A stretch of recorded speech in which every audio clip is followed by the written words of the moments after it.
they have problem entering into the Zoom, and I told ladies that she will join with us later. Shall we start? Sure. Yep. Hello, Mingalaba. Good evening, distinguished guests, ladies and gentlemen. Welcome to today's section on a very pertinent and thought-provoking topics: the care, relation, and precarity, domestic migration from Myanmar to Singapore. I am Ukamanso, your moderator for this section. Before we begin, I would like to extend our heartfelt gratitude to Dr. Elaine Lin Iho for her generosity in joining us despite the late hour in Singapore. It is indeed 9:30 p.m. there, and we are truly honored by her presence. We are also grateful to Dr. Elaine's family, especially her adorable 3-year-old son. Tonight, Dr. Elaine will delve into the intricacy of care, relation, and precarity, domestic migration from Myanmar to Singapore. This presentation will shed light on the informal and precarious nature of domestic work abroad, a path increasingly taken by women from Myanmar. Dr. Elaine's insights are grounded in qualitative multi-sited fieldwork conducted in both Myanmar and Singapore between 2018 and 2019. She visited Myanmar frequently in those years. Hamley, the MBA Alumni Association facilitated Dr. Elaine multi-entry visa to Myanmar. Then the Dr. Elaine delivered a series of lectures at Manly University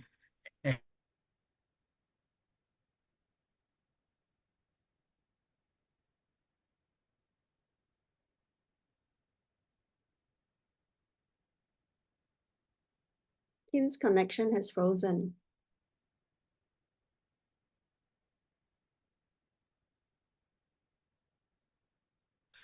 Other care work done abroad. As the impact of the care dynamics within family left behind in Myanmar. Now, allow me to introduce our distinguished speaker. Dr. Elaine Lin Iho is the Provost Chair Professor at the Department of Geography and a Senior Research Fellow at the Asian Research Institute at prestigious National University of Singapore. Her research spans transnational aging and care in Asia Pacific.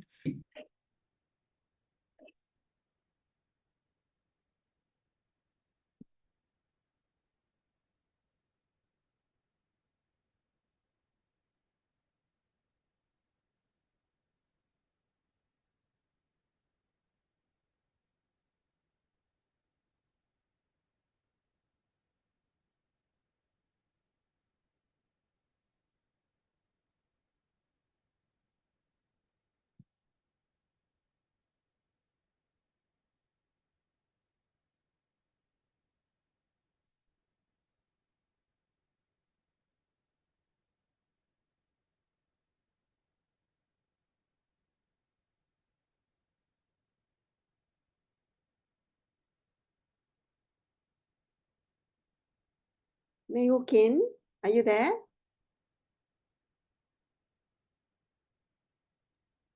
Sorry, maybe connection problem.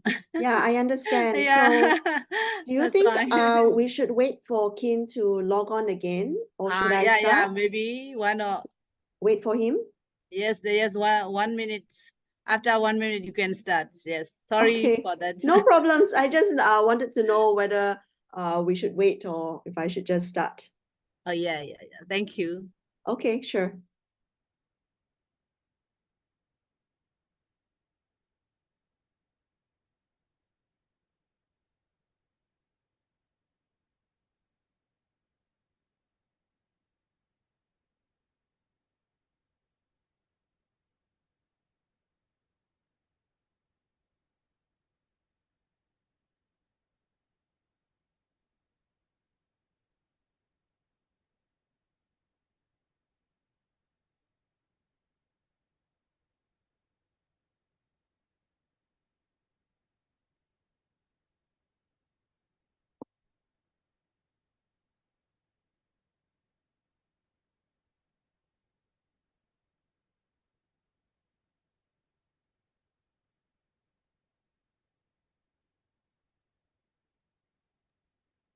I think we should start now.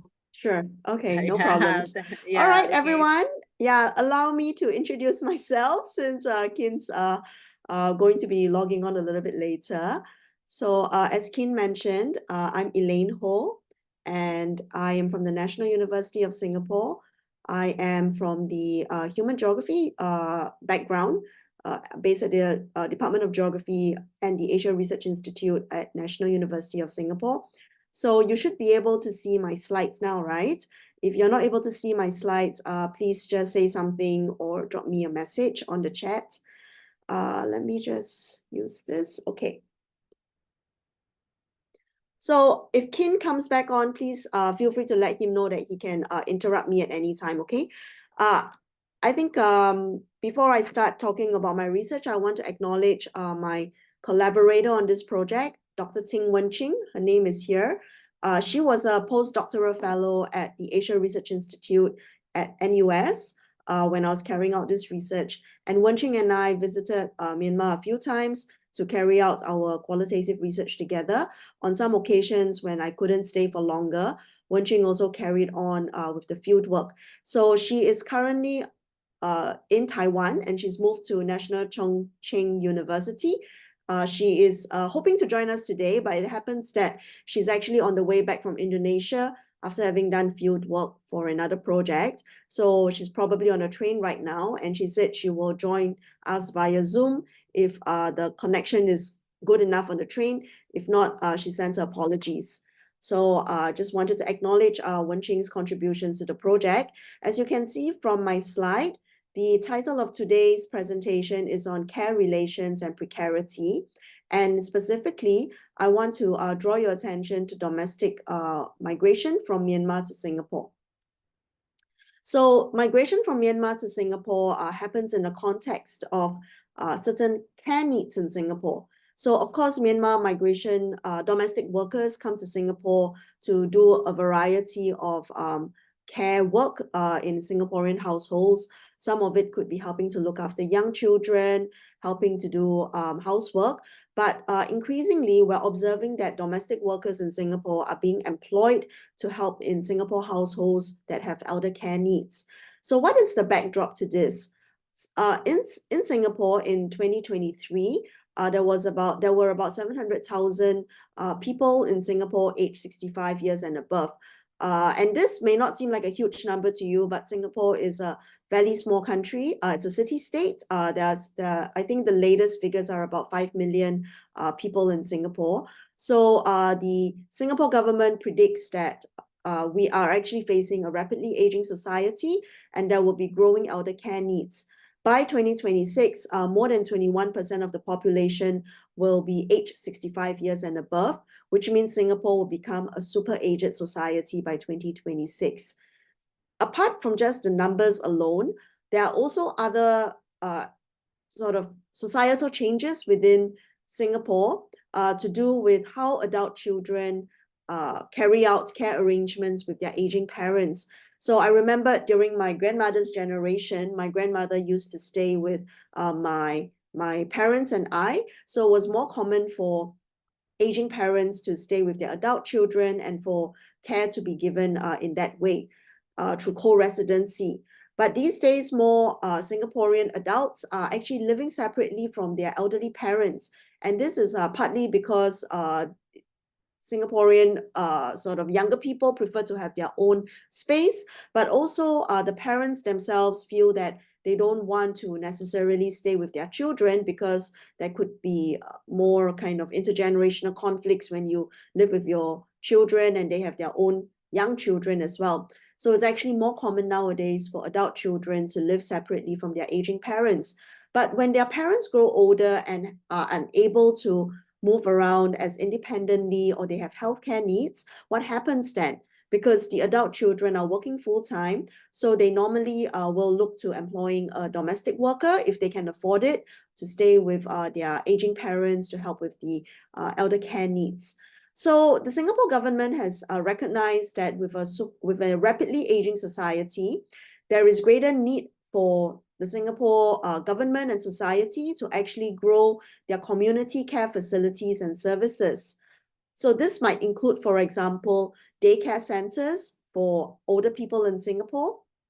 It can also include dementia care centers, rehab centers, as well as a range of maybe activities, recreation activities to help keep the Singaporean elderly active.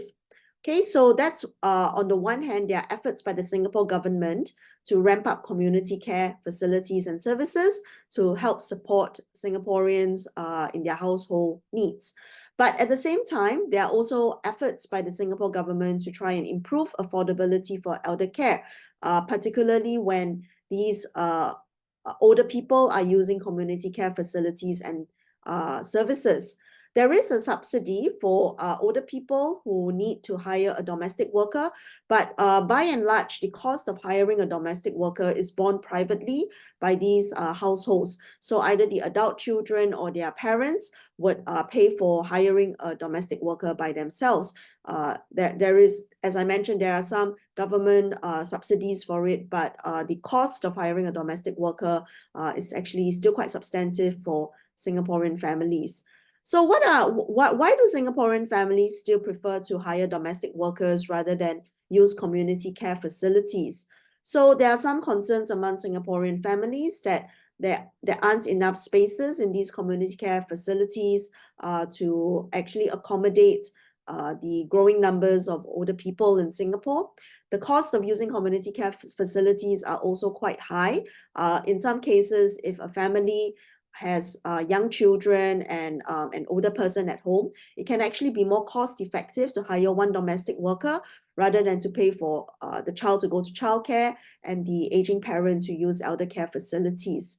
There are also some concerns about the quality of the community care facilities, whether they are suitable and they meet the needs of older people in Singapore in terms of in a personalized way. Whereas, with hiring a domestic worker, the domestic worker is directly employed by the family. And so the family can tell the domestic worker what they need and find that, their personal needs are being taken care of that way.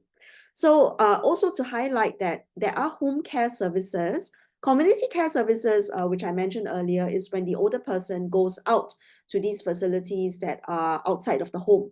But in some cases, if the older person is quite frail, needs advanced medical care needs, there are also home care nurses and doctors who can go to the older person's home. But then these kinds of professional home care medical services are actually much more expensive, even more so than community care facilities.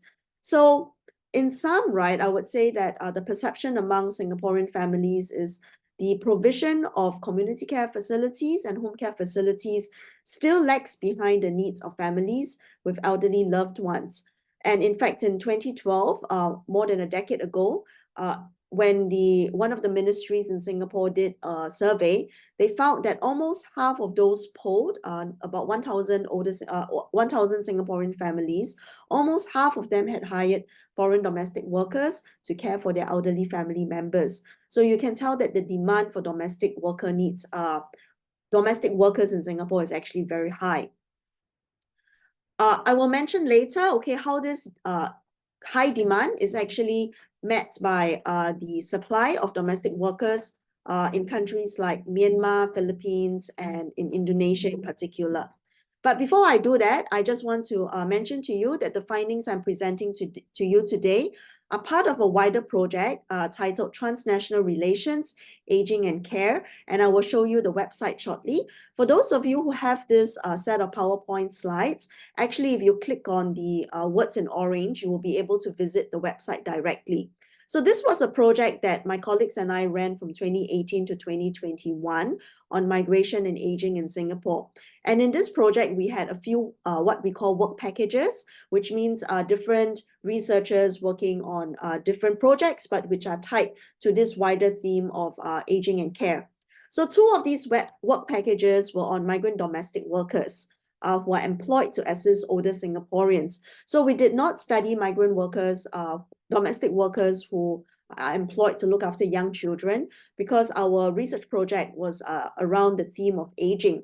So in these two work packages, one of them were with migrant domestic workers more generally, which means they could be Myanmar domestic workers, Filipino or Indonesian domestic workers. And we interviewed both the domestic worker and the elderly employer to see what their work relationship is like.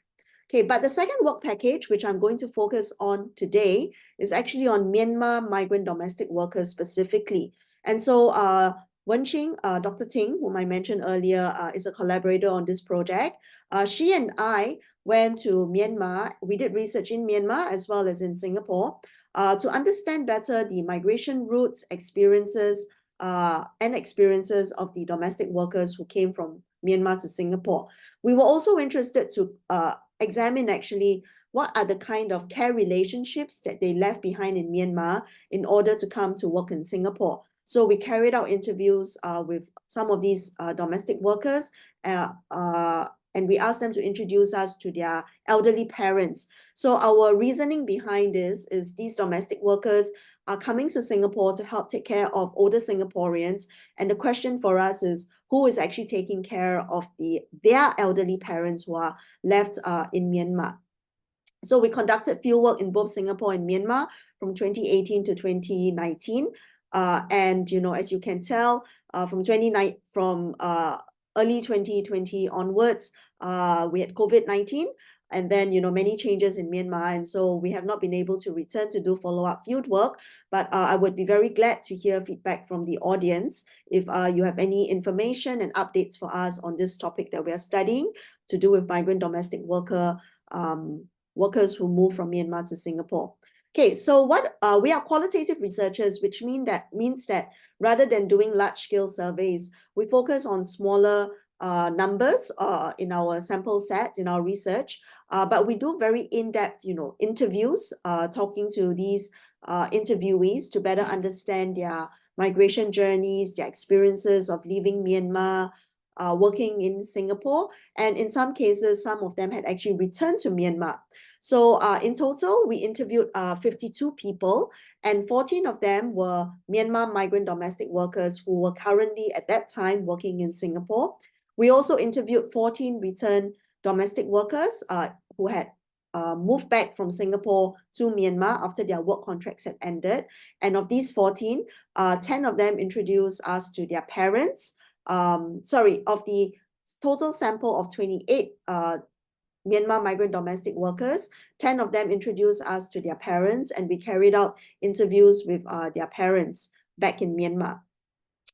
In order to understand the experiences of these migrant domestic workers from Myanmar, we also wanted to understand better how they had been recruited and trained to come to work in Singapore. So we talked to 14 trainers, employment agents, as well as brokers based either in Singapore or in Myanmar. So this is what we mean by multi-sited research, because we carried out research in not just one field site, but we looked at how the experiences of the migrants span two countries by doing field work in rotation between Singapore and Myanmar. So in addition, in both countries, we tried as much as we can to carry out ethnographic observations, which means that we go down in person to training centers or to places where the domestic workers have their social activities, and we actually observe their activities, and we use this method to actually provide better context to the interviews that we do. Because when we do interviews, we only hear what they say, but when we actually go to their training centers or their social activities, we can also see what they do and how they interact with other migrant domestic workers. Then in the background, Wenqing and I also look for newspaper articles that can help us better understand the topic that we are studying. So that covers our research approach. Now on this slide, I've just added in before the seminar started. This is actually the web page that I had mentioned to you in the previous slide. So if you click on the words in orange, you will be able to come to this website. This is a screenshot, and this is our project website where you can find out more about our project and also find the list of publications and who were in our research team. Okay, so this is for your information. Now, let me carry on by talking about the findings more specifically. Let me start off with the story in Singapore. So as I mentioned to you earlier that Singaporean families are finding it very helpful to turn to migrant domestic workers for elder care.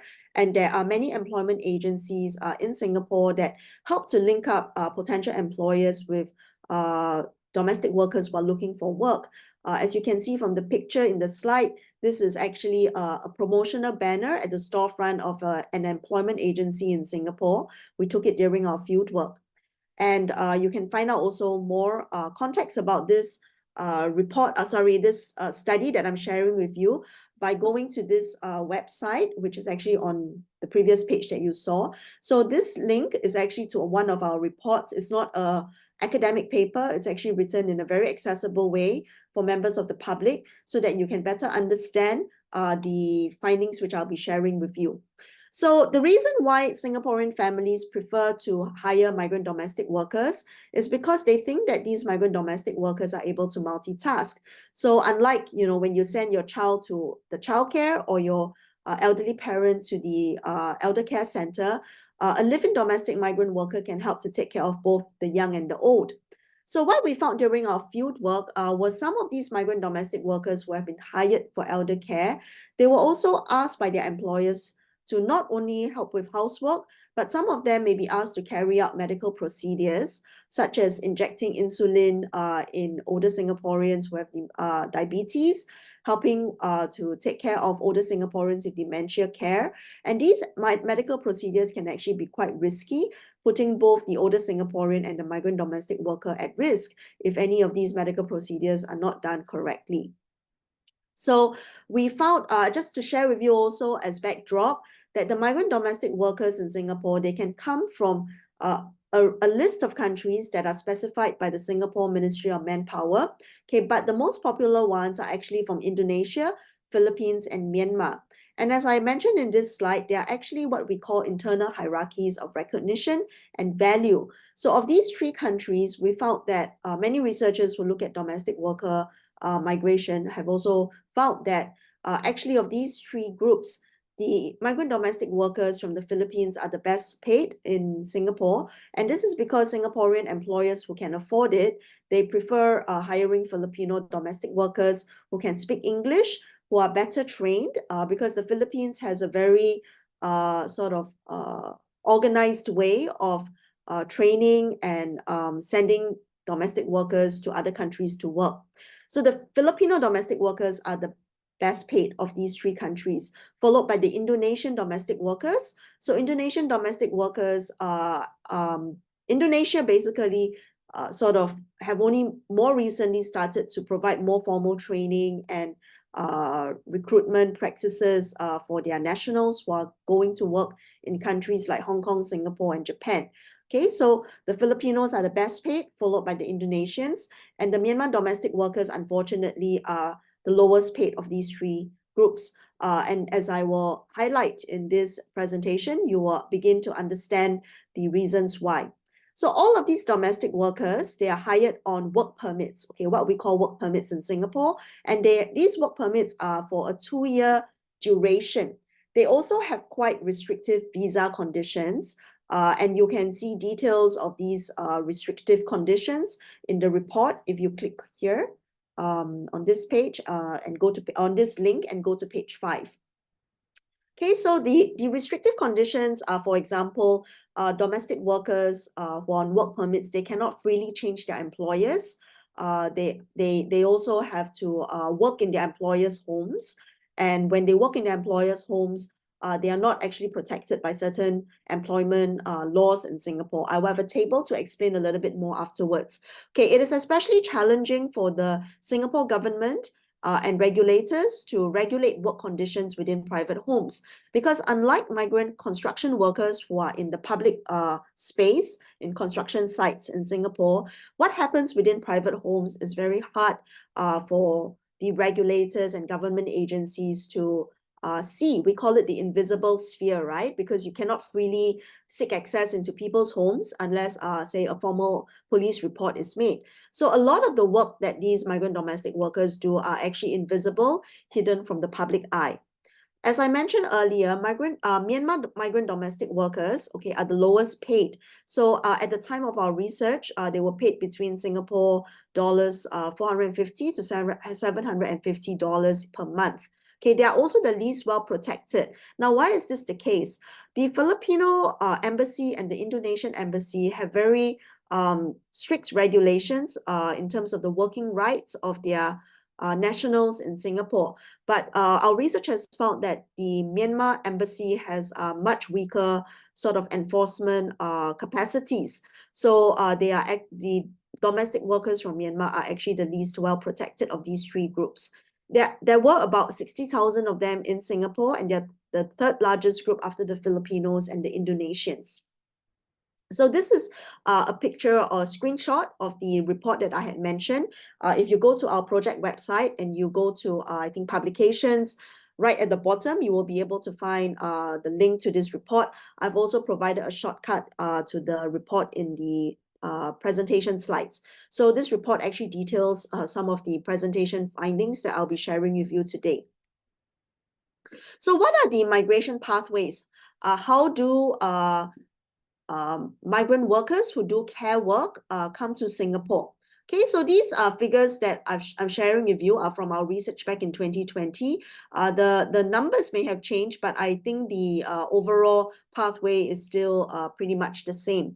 So I just want to highlight that there are three kinds of care work that Singapore relies heavily on migrant workers. Okay, and all of these workers, well, most of these workers are females. Okay, so they are what we call the live-in caregivers, the foreign domestic workers, okay, or the migrant domestic worker, as well as care workers, care migrants who work in, say, nursing homes or in hospitals as nursing aides, healthcare assistants. Okay, so the presentation today is actually mainly focused on foreign domestic workers, or what we call migrant domestic workers. But just to highlight to you, foreign domestic workers are hired, okay, to help with household chores, provide caregiving. It can be elder care or childcare. Their training, okay, it can be very basic, okay, and they may not necessarily take training courses in specialized caregiving needs. Their salary, as you can see here, ranges from $400 to $500, okay? And many of them, before they come to Singapore, they pay their employment agents fees. So these can range from 2 to 9 months of their salary, and usually they don't pay it upfront, but what happens is the employment agent deducts it from their salary every month after they start work in Singapore. As I mentioned, they come to Singapore on a work permit, and they are covered by insurance. Okay, now in Singapore, it is actually mandatory, compulsory for employers to buy medical and personal accident insurance for the domestic workers. Okay, so the live-in caregivers are actually, their work scope is quite similar to the migrant domestic worker, okay, but they carry out more specialized caregiving, particularly to do with elder care or Singaporeans who have very specialized medical care needs. So they tend to be better trained than the migrant domestic worker. Okay, that's why they're called live-in caregivers. They have specialized caregiving training, usually earlier on, say in Singapore, in Myanmar, as a nursing aide or a nurse. Okay, and their salaries are slightly higher, starting from 600 Singapore dollars.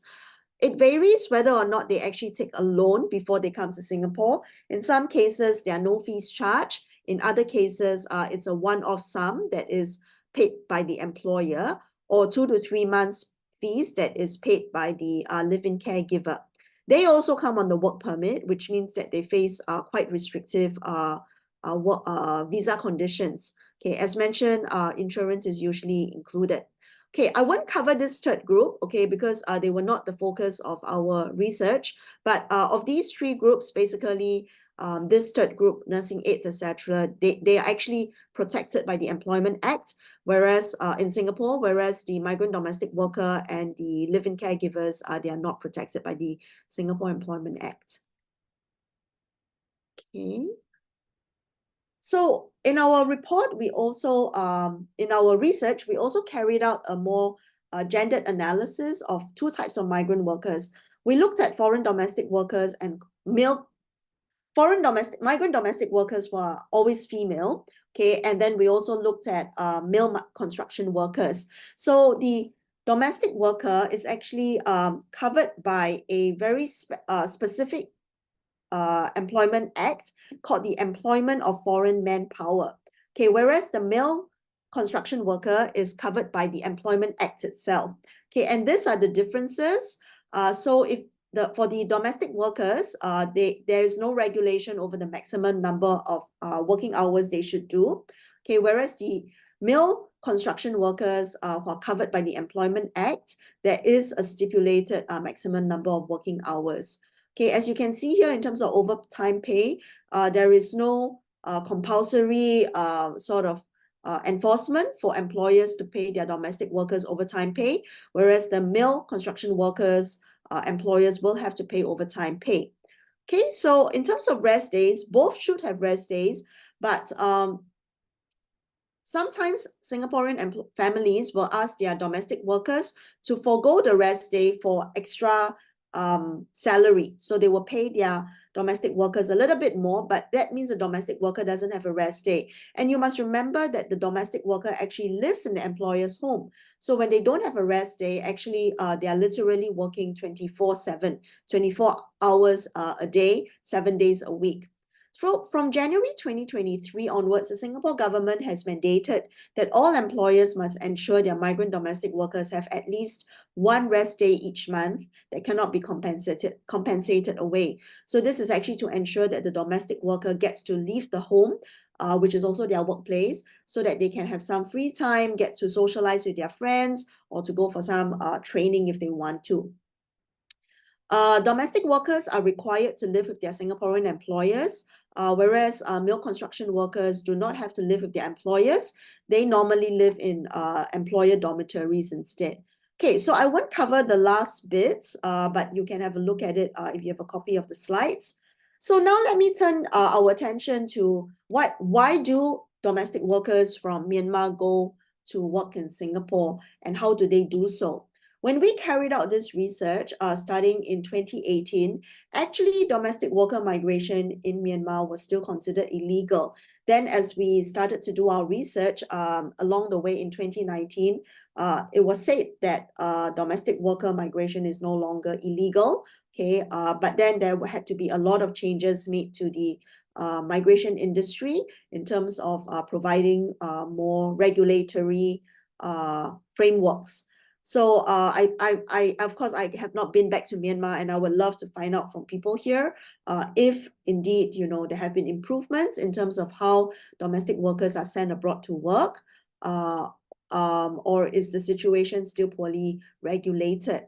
Okay, so when we were carrying out our research, an NGO in Singapore whom we interviewed that's familiar with migrant domestic worker migration from Myanmar said, the Myanmar government, of course, this was the previous government, the government has left the industry unregulated for too long. And when they leave the industry unregulated for too long, the industry will develop their own rules and procedures for having things done. So basically, it's kind of like up to the employment agents to decide, how they wanted to send these domestic workers from Myanmar to work in Singapore. So what we found, right, and how we describe it now is many of the practices that the employment agents use, okay, or what we call unlicensed brokers and trainers, as you can see from the table on the right-hand side, okay, but they carried out their work in very informal ways. And in the academic literature, there's actually a lot of academic writings about this term we call informality. So informality, as you can see from this box here, is basically ways of doing things that are escape regulation, formal regulation. And it relates to various forms of economic and urban activities, strategies, and practices. So what we found in our research was informal practices very much shapes the spaces, the practices, and the relations between unlicensed brokers in Myanmar that send domestic workers abroad, okay, and how they relate to other stakeholders such as the Myanmar government, the Singapore government, as well as other brokers and the domestic workers themselves. So what we want to highlight here is that informality should not be equated with illegality, even though in the case of Myanmar, informality did occur under illegal conditions during the period when domestic worker migration was banned in Myanmar. And so when we were carrying out our research in 2019, even though the ban had been lifted, but informal brokerage practices remain very, very common.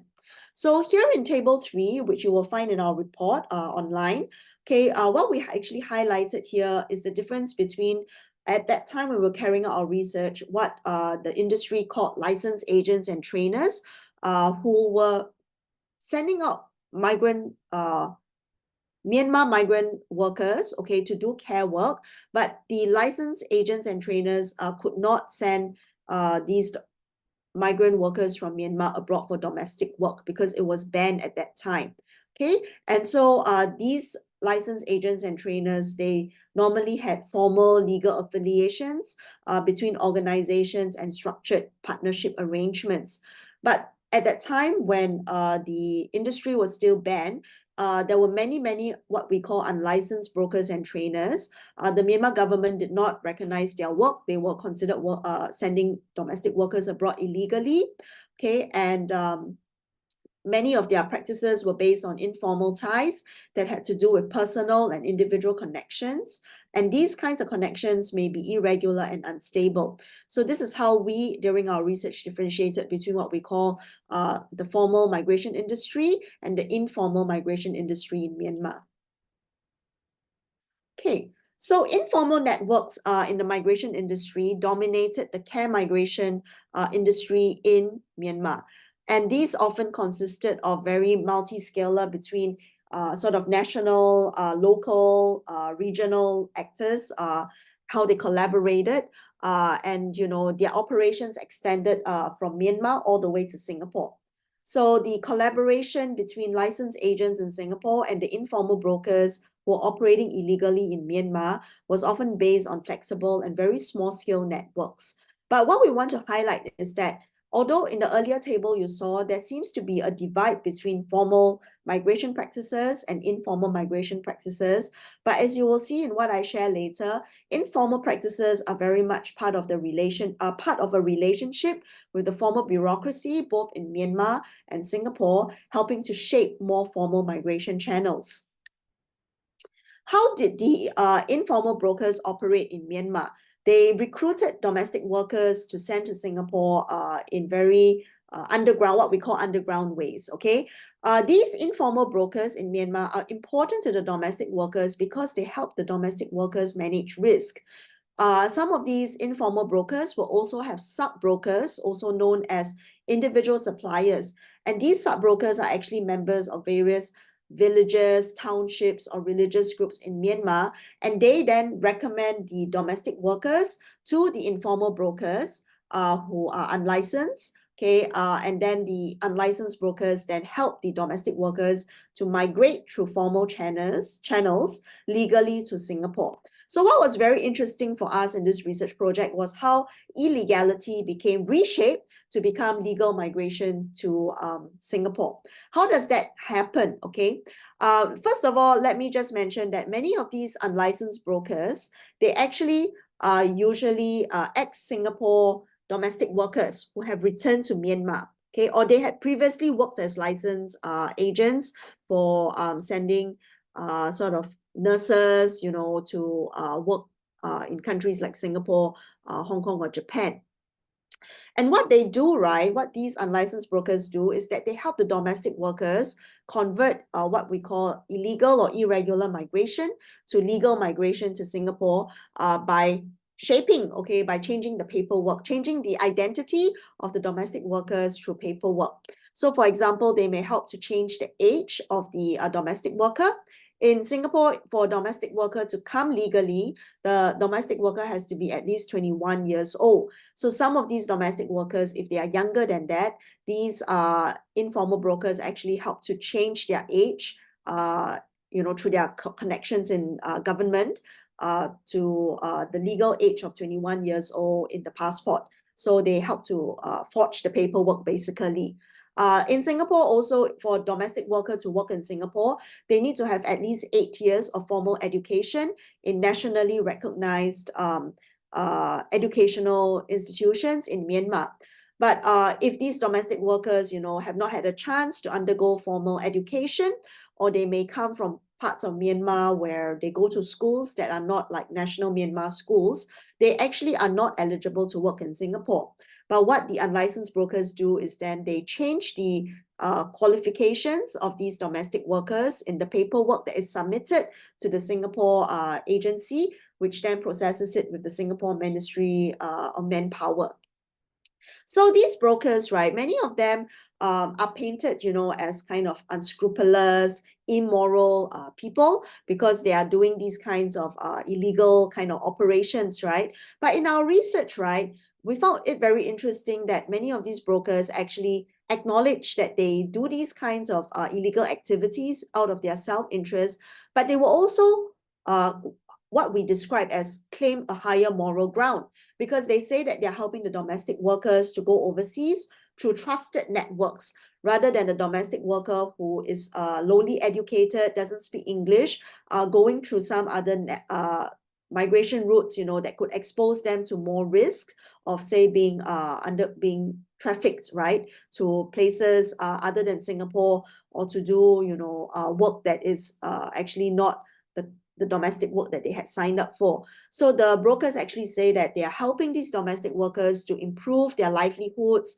They are training the domestic workers, and they're actually protecting them through sending them via trusted networks. Okay, so as you can see from this table here, this actually summarizes what I've described earlier. In Myanmar, the unlicensed brokers and the sub-brokers, they refer potential recruits to the unlicensed brokers, who then host these domestic workers. Usually, if domestic worker is from, other parts of Myanmar, from smaller villages, the unlicensed brokers will help them to go to Yangon, rent a home, let them stay in the home, and then train them to use, say, electrical appliances, train them in simple English, how to cook Singaporean food, so that they can please their Singaporean employers. And then after they have been trained, the unlicensed brokers then help to arrange for these domestic workers to go to work in Singapore. And as I mentioned, it may involve actually forging some documents to do with changing the age, or the educational qualifications of the domestic worker, so that they can be legally employed in Singapore. So the unlicensed brokers actually then arrange for licensed agents in Singapore, okay, to welcome the domestic worker when they arrive in Singapore. The domestic worker then stays in maybe a rented home or company premises of the licensed agents in Singapore, who then will undertake additional training so that they are better suited to work in Singaporean homes, and also gradually arrange for them to go fulfill the documentation to go work with Singaporean employers. Okay, so this is what the table summarizes. So let me just give you 2 examples of informal brokerage in Myanmar and in Singapore. So Omin, this is a fake name, okay, is one of the unlicensed brokers whom we interviewed. And she was actually a formally licensed agent, okay, but then she wasn't able to continue in her work because, some restrictions, okay, and she decided then to switch to doing unlicensed domestic worker, dispatching the domestic workers to work in Singapore. And interestingly, when we interviewed her, she was operating from a food stall in Myanmar. Okay, so she did not have a formal office, okay, and she actually did all her operations from a food stall, which was very convenient because the domestic workers that she was training to go to Singapore would also help her to work for free in her food stall. And if any government a police or the government officials ask, she would just say that these domestic workers are actually working for her in the food stall. Okay, and she helped to recruit and send the new domestic workers to work abroad during the ban on domestic worker migration in Myanmar. And she recruits them through her personal connections and word-of-mouth advertising. For example, her sister-in-law is very well connected, okay, and she also knows many current domestic workers in domestic workers who are working in Singapore, and they then introduce others to her. So she's an example of an unlicensed broker who works through informal connections to help send these domestic workers from Myanmar to work in Singapore. And she's, of course, also, she has connections with government agencies to help, do any fake paperwork or documentation that's needed with some of these domestic workers that she's training. Okay, so Jasper, okay, on the other hand, is a Singapore-based licensed agent. He's actually Singaporean, okay, and he taps on many overseas personal networks. He's the licensed owner of a Singaporean employment agency, okay, and he works directly with at least 25 informal brokers in Myanmar. So this kind of illustrates to you what I mean when I said earlier that actually the informal practices in migration in Myanmar are very much tied to the formal migration practices. So these informal brokers actually help to recommend people to Jasper, who works, in the formal migration sector. And he himself has set up 3 unlicensed agencies, okay, in Myanmar in order to help recruit domestic workers. He also maintains a lot of personal connections with different stakeholders, from church leaders in Myanmar who may recommend domestic workers to him, to also former domestic workers who had worked with him before, then returned to Myanmar, and they in turn recommend their friends to him. These personal connections allow him to be very careful in terms of who he chooses to work with, because remember, these are informal migration practices during the ban. It carries a lot of risk, right, when they are working actually illegally. Okay, but to him, these kinds of informal practices actually helps him to administer just and ethical working practices. So he feels that as an employment agent in Singapore, he actually helps, these domestic workers find good employers who treat them well. Okay, just very briefly, because I realize I'm also running out of time. Okay, I want to talk about how they are trained in Myanmar. So Lala Win and San Min, these are again fake names. They are both unlicensed brokers, and they are actually ex-Singapore domestic workers who have now returned to Myanmar. So they train new recruits in houses that they have rented. They don't know one another, okay? Just giving you 2 examples. Okay, and they train these new recruits based on the knowledge that they had acquired from working in Singapore. And the training is highly unstructured. So for example, they would teach English, Mandarin, okay, and some Chinese dialects based on the languages that they know from having worked in Singapore. San Min would play English cartoons on television so that the new recruits, okay, can help to improve their English. The duration of training is also very flexible, depending on how soon the brokers feel that the domestic workers have learned the skills. Okay, so I will not read in detail, okay, but both brokers, just to highlight, both brokers host the women and hold their informal training sessions in their rented homes. So these are some of the things that they teach the domestic workers to use, like electrical appliances, how to cook, how to recognize the names of food in English or in Mandarin. Okay, so what we want to highlight is that without standardized training, informal brokers can easily become the scapegoat for criticisms. So for example, a licensed agent in Myanmar said, "We have a problem with informal brokers." Okay, this is in an interview with us. The licensed agent says the informal brokers do not train the girls. We have a license for helping our people, but the brokers only want money. That's the difference. The licensed brokers, we have a plan on how to monitor, how to educate, how to raise awareness. Now, this is of course back in 2018-19. The Myanmar government is thinking of lifting the ban because every month there are so many accidents in Singapore caused by informal brokers. These stories begin from illegally recruiting and sending. Now, in contrast, when we interviewed informal brokers, they say that, they have become scapegoats for the problems that are raised, right? So this informal broker said, "I taught the trainees how to turn a bedbound senior, sometimes how to even carry a bedbound senior. I have experience, and all the demonstrations I would show. In other words, she would demonstrate to the new recruits. Myanmar has lots of training centers. Okay, they give certificates for 3 months, 4 months, and 6 months. But when I teach something, the trainees who have gone to these centers don't actually know these techniques." So this informal broker is actually claiming that she provides better quality training than the licensed brokers. So this was very interesting to us because we contrasted their viewpoints.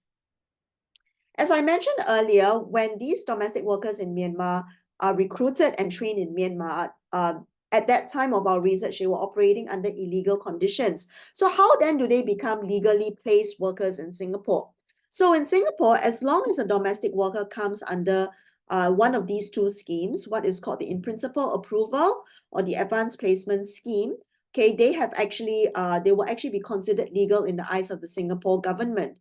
So I won't go into detail on the differences, but what I want to highlight here is informal brokers handle the paperwork necessary for what they call a smooth departure, okay, including forging documents, buying air tickets, arranging for the domestic worker to go to the Myanmar Yangon airport, and for someone, okay, called a runner to meet the domestic worker in the airport and to guide the domestic worker through the procedures in Myanmar so that they are not caught for departing illegally for domestic work.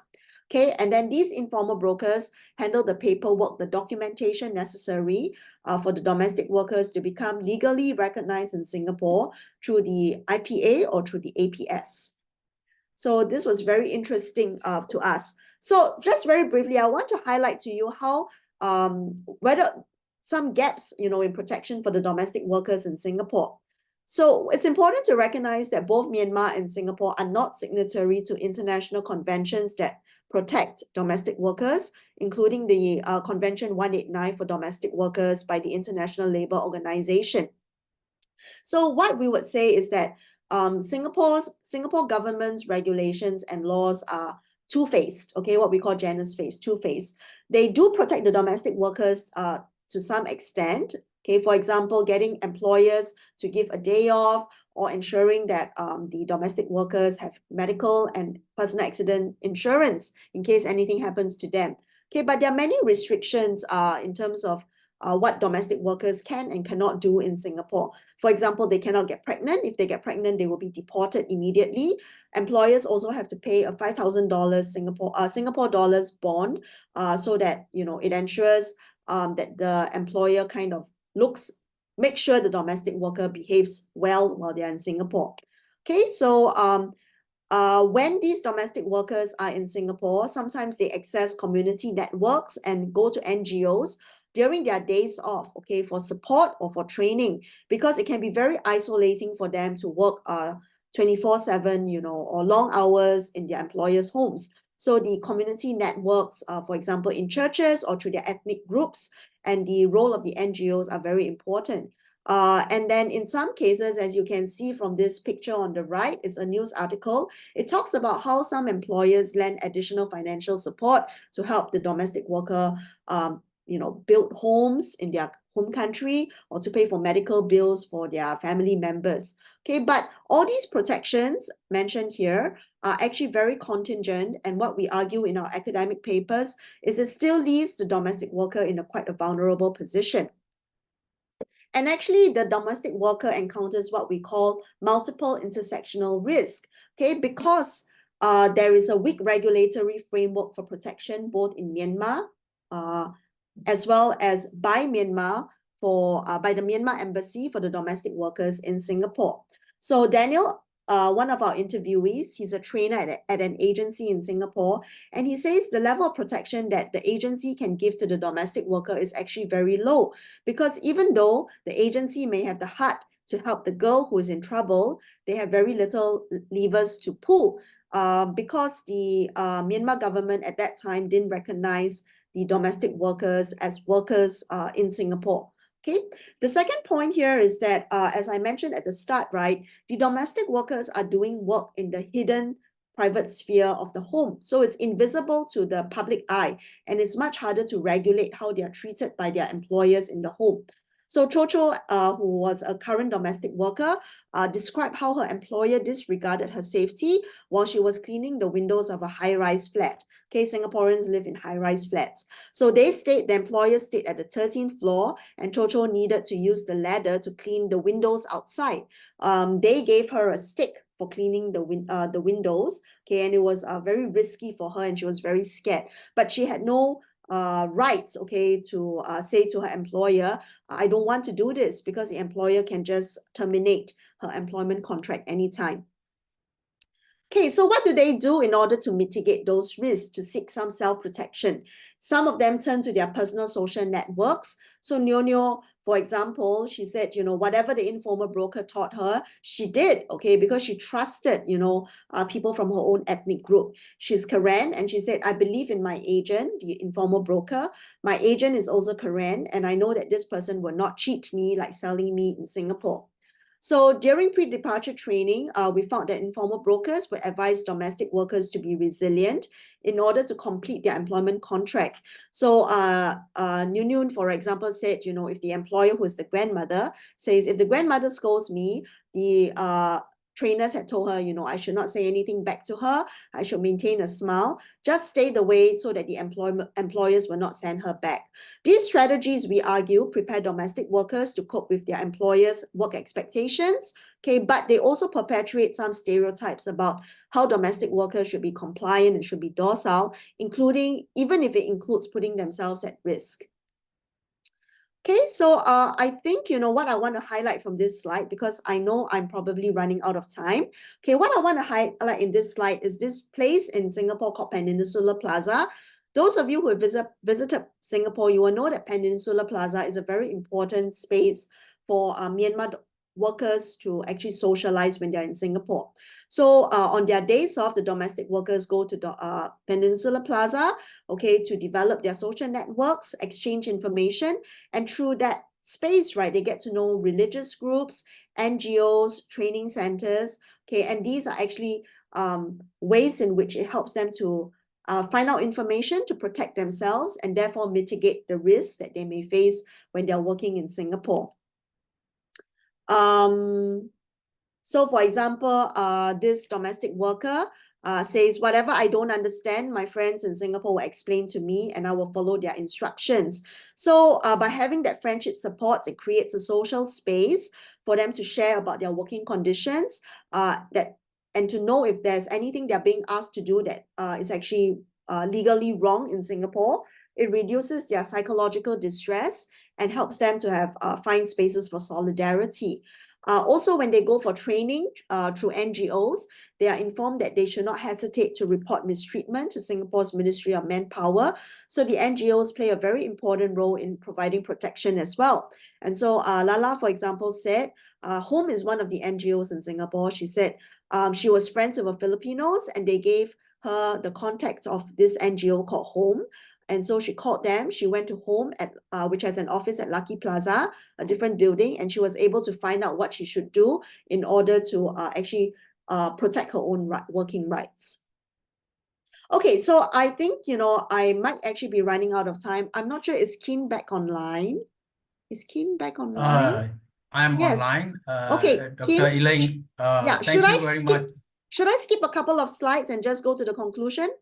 Yes, please. Okay, so let me just jump straight to the conclusion, right, which is this slide actually. So what I want to highlight through this presentation is that domestic worker migration, illustrates how precarity actually extends across national contexts. Okay, so extending from Myanmar all the way to Singapore, okay, vulnerability of the domestic worker. And so their social protection needs also extend across national contexts, which means that at pre-departure stage, right, in Myanmar, they have to count on informal brokers and their community networks for protection. When they go to the destination country in Singapore, they seek out their community networks and NGOs, okay, and they look maybe for training opportunities in order to improve their ability to find better paying jobs. What I also want to highlight here at the end is that some of these domestic workers, they actually stay in Singapore for decades, okay, coming in their 20s and only leaving when they're in their 50s. So their social protection needs will also change as they grow older. And this is actually a big area which actually, I think, researchers as well as policymakers and NGOs have to pay more attention to. So ending off this talk, what I want to actually recommend is the need to improve the regulatory framework in Myanmar.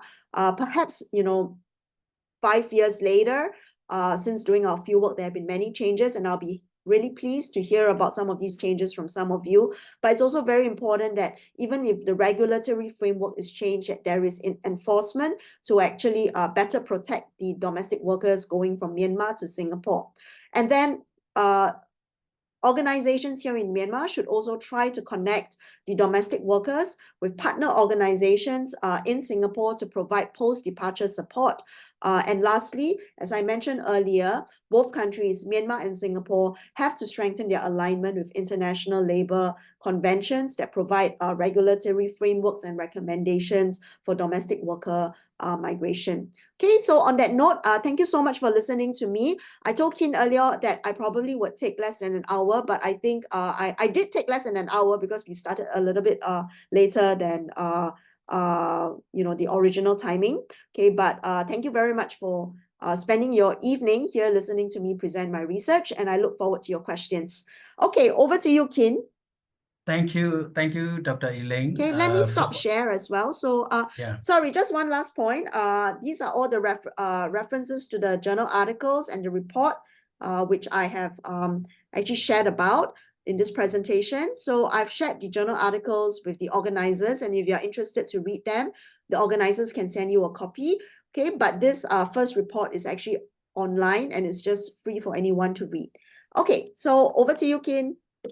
Thank you. I owe you a sincere apology because no problems. I had internet problem. Even I back up 2 ways. Thank you, Dr. Elaine, for your very informative and very interesting presentation. We see you are well wishes, and also we feel privileged because you have shared all the important things with all of us. Now we are moving into the Q&A section, and I encourage everyone to take this opportunity to ask a question and engage a meaningful dialogue with Dr. Elaine, who know Myanmar people very well. She has conducted research in Myanmar, and please feel free to raise your hand or write down your question in chat box if you prefer, and I will facilitate this section to ensure that as many voices as possible can be heard. Thank you. Also, I'm aware that some of friends from Singapore are joining this section. This is a good opportunity for all of you. Also, I would like to say that Dr. Elaine, who is a very acclaimed author of Citizen Emotion, Immigration, and Re-immigration across China border, which was honored with the American Sociological Association Award for Best Book in Global and Transnational Sociology by International Scholar in 2019. Please take this opportunity with Dr. Elaine Hu. Thank you.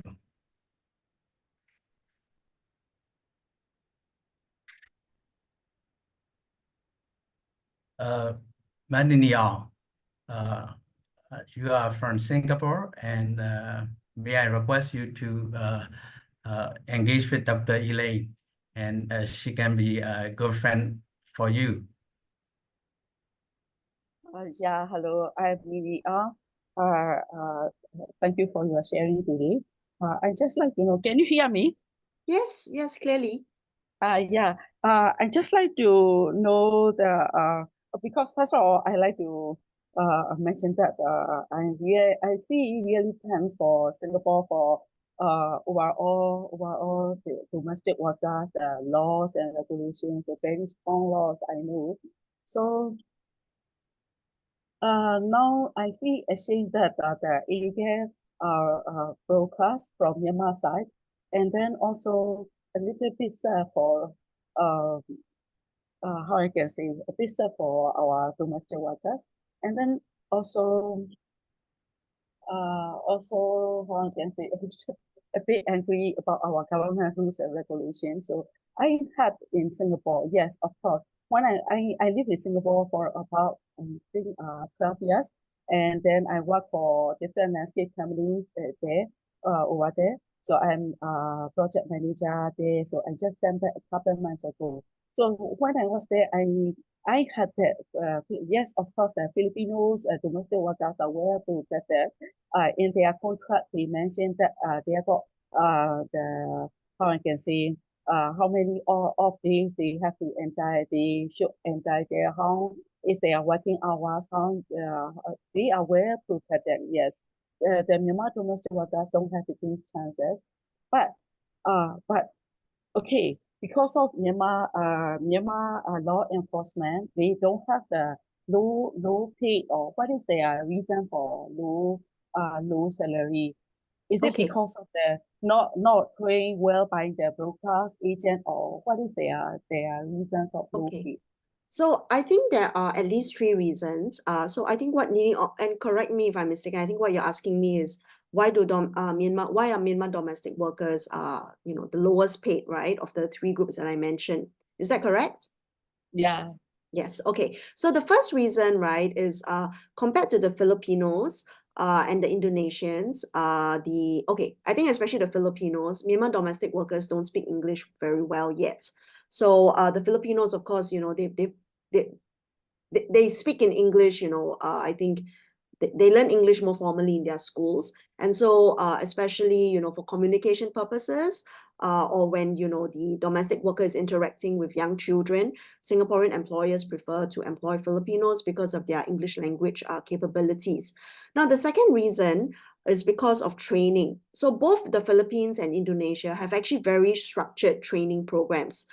Before their domestic workers are sent to work abroad, their domestic workers have to go through, systematic training courses that is actually prepared, by a certain government agency, and they get certified. Okay. Now, in comparison, Myanmar domestic workers do not have these kinds of formal training programs, and so the kind of training they get is from their informal brokers are very, very variable. So that's why Singaporean employers kind of feel that, the Myanmar domestic workers are less well trained and therefore are not willing to pay them as high. The third reason is the Filipino embassy and the Indonesian embassy. They are very, very strong advocates for their domestic workers in Singapore. And this is actually because their government is backing them, right? So for instance, both of these countries have said in order for our domestic workers to be employed in Singapore, they have to have a minimum wage. All right. And this is not the Singapore government, setting the minimum wage. It's actually set by the governments of Indonesia and the Philippines. Whereas in Myanmar, there is no such discussion at all. Right. And of course, if a government wants to set a minimum wage in the receiving country, they need to have good reasons for doing so. And so the Filipino and Indonesian governments, they can say, our workers are important to your society. They are well trained, and we demand this minimum level of salary. Whereas the Myanmar embassy and government, they don't have this capacity yet. So I think there are at least these three reasons from our research observations. Does that help to answer your question, Nini Ong? Yeah, correct. So one more question. I just like to know, because Singapore, I know, is very law-abiding country and very sensitive in the all these law concern matter, right? So in case of JASPA, the Singapore side take action to the JASPA or not? They probably don't even know what he's doing in Myanmar. Right? The Singapore government doesn't send investigators to look at the operations of agencies in Myanmar, right? So these are all through Jasper's personal connections. Yeah. Understand. Thank you. Yeah. Thank you. Okay. Thank you for your questions, Nini Ong. Thank you, Nini Ong, for your good question, and thank you, Dr. Elaine, for your good answer. Also, I still remember the day when Dr. Elaine visited Mandalay, and she asked me to find a proper agent to train the Myanmar women for the better salary and better benefit in Singapore. And also, I have read a very interesting the news about Japanese increasing aging population. As many as 2 million and women are working in Japan, and Myanmar also trying to improve the training for the domestic worker. Taking this opportunity, I also want to ask one question to Dr. Elaine when other friends are preparing for their question.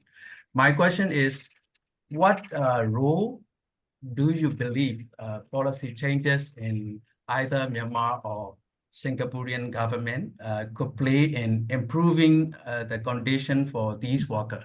Thank you. Okay, so I think on the Myanmar side, licensing is really important. And of course, the ban was lifted in 2019, right? Which meant that these informal brokers, they no longer have to operate illegally. But it's still not very clear to me now whether or not the Myanmar government requires them to be licensed. And if they are required, then what is the criteria for licensing, right?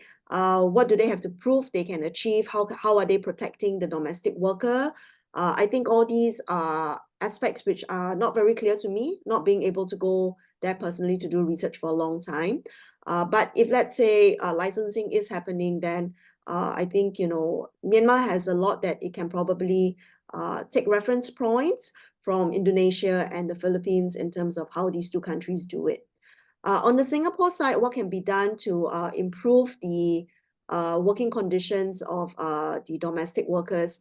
So I started researching domestic worker migration actually as a very young person after I graduated from university, and I was a research assistant for my professors, and they were sort of researching domestic worker migration. This was like, probably 20 years ago, right? And at that time, I remember, the situation was really very, very, very bad because there were no laws protecting the domestic workers. And even though many people say that the situation in Singapore still leaves the domestic workers vulnerable to abuse, but personally, through my own observation, I can see that the Singapore government has been making an effort to actually enhance protections for the domestic workers.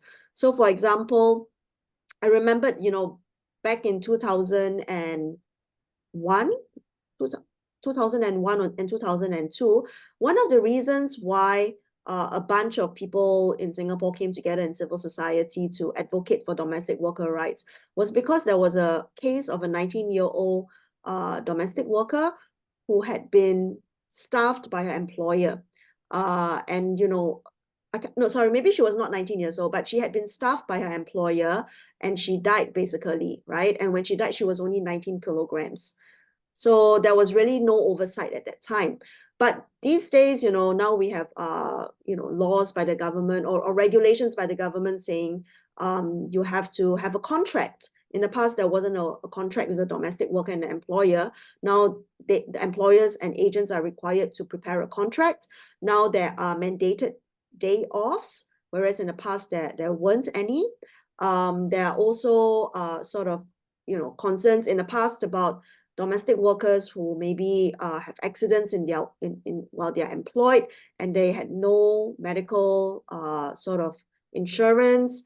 When they lose their jobs or when they are injured, they can no longer work, and so they have no money to send back to their families. But now the Singapore government makes it compulsory for employers to buy medical insurance and personal accident insurance for the domestic workers working for them. So these are all actually actions in the right direction, enhancing the protection of the domestic worker. But what the Singapore government has not done, for example, is mandating a minimum wage. So, $400, being paid $400, $500 in Singapore is really not very much, okay? And but the Singapore government says, we cannot mandate a minimum wage because it's work that's done in the home. So, rest days are still, it's only compulsory to give one rest day to your domestic worker a month. And we have to ask ourselves, is one rest day a month enough? Can you manage with just one rest day a month away from work?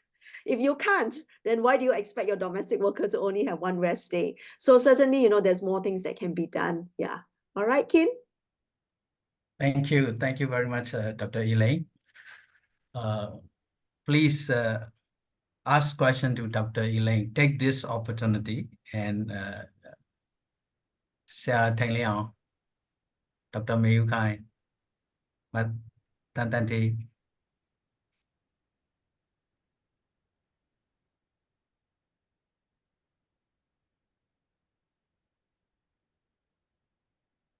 Feel free.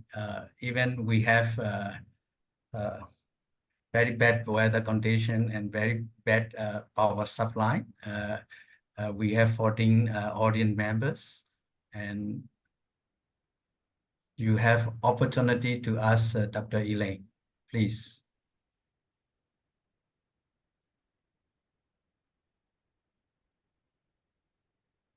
If you would like to ask, in Burmese, Kin can help to translate too. Yeah, That's fine. Yeah. I can translate, but here I notice everyone can speak good English. Good. Yeah. Thank you. Yes. Honestly, your topic is very interesting. Also, it is a very important topic for Myanmar. Yes, Dr. Elaine, thank you for your presentation. I don't have any, your presentation is very complete, so I don't have any question. So this is just, I want to say thank you on behalf of Golden Plain. Thank you. Yeah. Thank you for hosting me. Okay. Yes, thank you. Actually, Dr. Mayu Khai, myself, and another admin staff are facilitating your presentation. I'm based in Manila. They are based in Yangon. Dr. Mayu Khai and PhD from she studied in China, and I'm very glad to hear that Dr. Mayu Khai appreciate you for your very interesting topics. Thank you. Thank you so much. We still have time. Yes, Xiating. Yeah, I can hear you. Please ask Dr. Elaine, please. Yes, thank you for the Dr. Elaine for your sharing about what Myanmar should prepare for the safe migration. Also to learn the good practice of the Filipino Indonesia. So this is a good comment to Myanmar. And also I like to wonder, like now you mentioned that there's three kind of categories: domestic worker working in the Singapore. So how about the Singapore domestic worker? They are also they work in your country. Singapore people also work the domestic work in your country or not? This is one thing. But I think you also mentioned some people are work, but I don't know exactly they definitely they work or not. If they don't work, if they work rarely, so why that means most of the Singapore people are not they not employment or or employed. That's why they don't need to work domestic work. That me or not? I don't know. That's one question. Another question, like not only the domestic worker, how about the other kind of career in your Singapore, the Myanmar or foreign, like what kind of job opportunity to work in the Singapore? So those kind of two questions I would like to raise. Thank you for. Okay, so the first question, if I understand correctly, it's asking whether Singaporeans do domestic work, correct? Yeah, Okay. yes. Yeah. Yeah. Okay, so for this first question, the kind of when migrant domestic workers go to Singapore, what's very unique is that they stay with their employers. So Singaporeans will not, even if they do help, like doing part-time domestic work, right? They will not stay with the employer. And so they will go to their own homes, they have their days off, they have social networks, family members and friends in Singapore. So their working conditions are very different from the migrant domestic workers. When you live with your employer, your home is also your workplace. It means that you're working all the time. So whereas, if Singaporeans do help, say, with elder care or with childcare, they normally do it on a part-time basis. And they may come in, for a few hours, 2 hours, 4 hours a day, and then they go and they do their own things. But if your question is about, for lower income Singaporeans, what kind of work do they do if they don't do domestic work, right? Some of them, for example, they may work as, be employed by cleaning agencies. They are cleaners in public spaces, in hawker centers, food centers, etc. Some of them, they may maybe be doing some sort of working in the food centers as helpers. So these are the kinds of low-income work that Singaporeans would do. But then, it's a very different type of working conditions from the migrant domestic workers. Your second question was about from Myanmar. What other kind of care sectors, career opportunities are there for Myanmar migrants? Okay, so I would say that actually in Singapore, there are quite a lot of Myanmar nurses and nursing aides. That is becoming a very, very popular kind of work sector for Myanmar migrants, both men and women, okay? But mainly women, of course, doing this kind of care work. I think, these kinds of nurses and nursing aides, they need to have received much more specialized training than the domestic workers and the live-in caregivers, right? So it means that they have to be better educated. They will need to be able to speak, at least conversational English. The Myanmar workers, Myanmar migrants who become domestic workers, they are usually from very rural parts of Myanmar. They don't have good education, they don't speak English well, so they cannot qualify for these kinds of better paying jobs unless they gradually take on more training while they are working in Singapore to eventually become nursing aides. And it is possible, but it takes many, many years. So that's one sector. Another sector could be, these are for the men. I understand there are quite a lot of Myanmar migrants in the shipping industry in Singapore. Yeah, so I'm not very sure about the qualifications and why that's the case, but these are the two kind of areas that come to mind. Of course, we also have Myanmar migrants coming to work in the professional jobs, for example, in IT.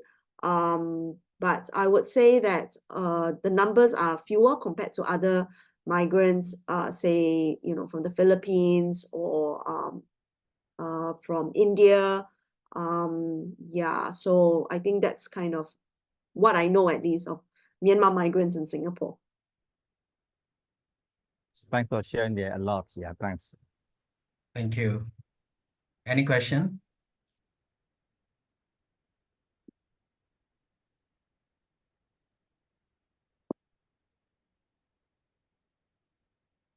Please feel free.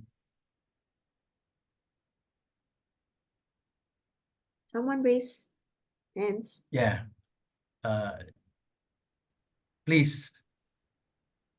Ms. Elaine, your presentation is very interesting, and the recommendations you gave are very relevant for my country. But at the moment, it cannot they cannot be realized. Yeah. But my questions to you is, what is the prospect of this labor market in Singapore? Is Singapore recruiting more housemaid from Myanmar or from Philippines? Thank you. Okay. Okay. Before you take, yes. I would like to introduce my friend to Dr. Elaine. He is Kunim Yu. He hold a master degree from Germany, and he worked for FAO. He is a good friend of mine. And please take his question. Okay. So your question was whether Singapore families would be recruiting more of Myanmar domestic workers, right? Is that's the question, Yes, correct? Yeah. Okay. yeah, I sure. would say even though they maybe because they are the lowest paid, so actually many Singaporean families find it more affordable to hire Myanmar domestic workers. So actually the numbers from Myanmar have been growing exponentially, just really, really fast. So they're popular, but it doesn't mean that they are well paid, nor are they well protected. Yeah. And I think actually if there are ways to improve training, including language competency, there's actually better life prospects for these domestic workers from Myanmar. Yeah, because there's certainly demand for them. Yeah, but of course, if they're better trained and they speak better English, then they'll cost more, which means then the Singaporean employers may then look to another country, right? So it's a bit of a chicken and egg issue. Thank you. Thank you for your response. Thank you. Maniniao, do you have some more question? Yeah, I just want to know whether Miss Elaine Ho needs any licensed trainer from the Myanmar side. Whether do And- I know any or do I need any? Do you need?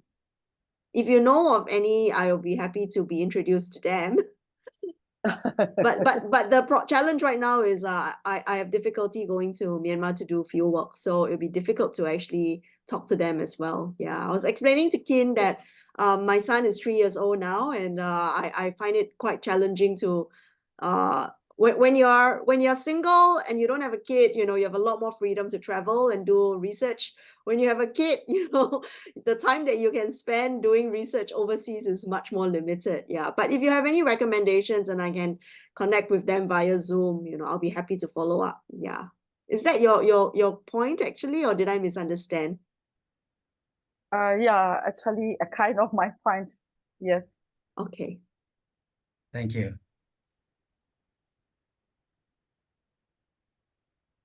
We still have time, and please ask question.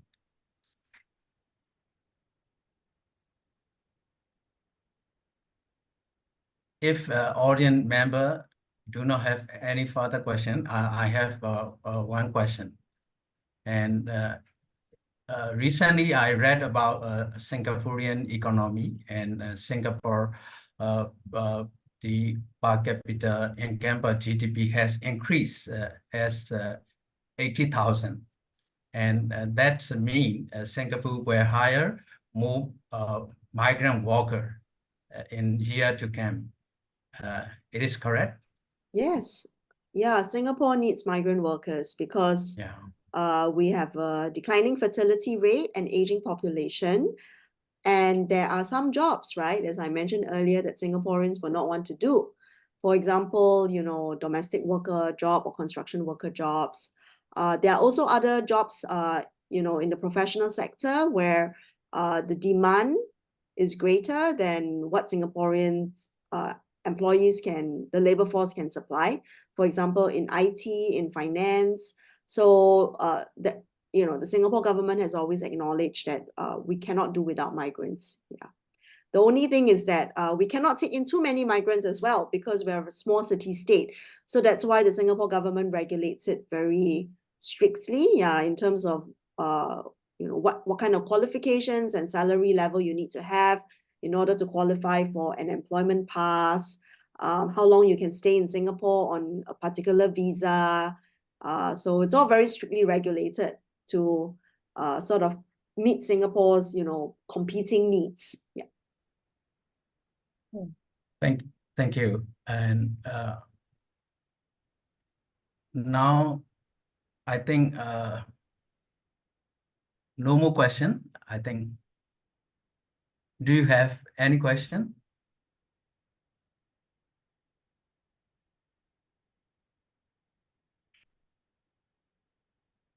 I'm aware that Dr. Elaine San is knocking the door frequently, and he actually was. Could you hear him? He was trying to open the door, but I locked it, and I tried to ignore him. I can guess. You must be wondering why isn't he asleep yet? It's nearly 11 p.m. here, but he will have a bit of difficulty falling asleep without me, so that's why he was trying to get in.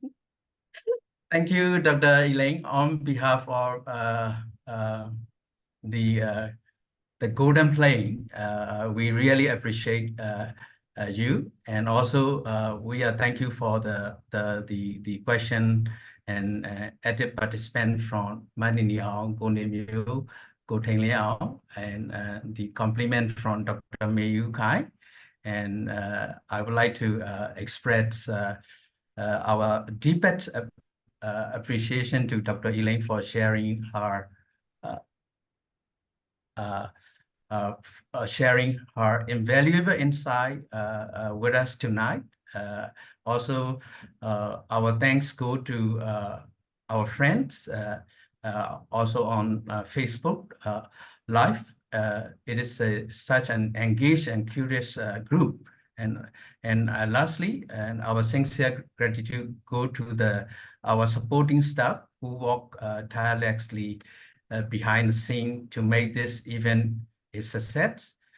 Your effort have not gone unnoticed, and we are truly grateful for Dr. Elaine, and also we can see, we can feel your dedication, we can feel your well wishes to Myanmar. And also, I pray personally, you and your family will visit Myanmar. And thank you again, and have a wonderful evening. Thank you, Dr. Elaine, and give our kind regard to your son and your family. And also, we believe Golden Playing will be able to invite you again, and you will engage with many audience members. Thank you. Thank you. Thank you so much for having me. I really enjoyed reconnecting with all of you. And even though it's harder for me to go back to Myanmar now, I hope that in a few years' time, I will be able to when the political situation, cross fingers, improves and when my son is a bit older. So I hope to be able to meet all of you in person too. Thank you. Thank you. Thank Thank you. you. Bye.